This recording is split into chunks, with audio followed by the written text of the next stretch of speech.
pinahayag na Senator Francis Tolentino na posible o kayang tapusin ang impeachment trial ni VP Inday Sara sa loob daw po ng 19 na araw.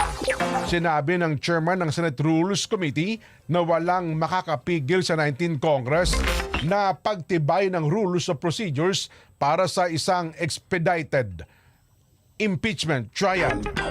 Ibinungkahi niya ang isang schedule kung saan ang paglilitis ay tatagal lamang ng 19 na araw simula po June 11 o sa araw ng pagkukonvene ng Senado bilang isang impeachment court. Hihilingin po nila kay VP Sara tumugon sa loob ng 10 araw sa naturang reklamo.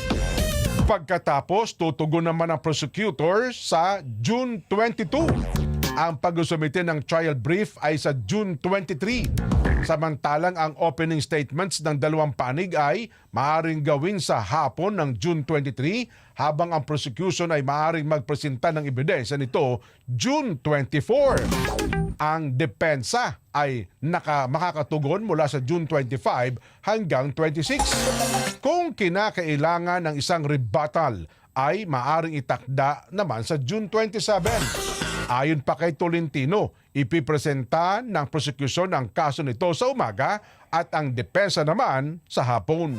So talagang tuloy-tuloy. Umaga, tanghali, hapon. Tignan natin kung matutuloy, ha?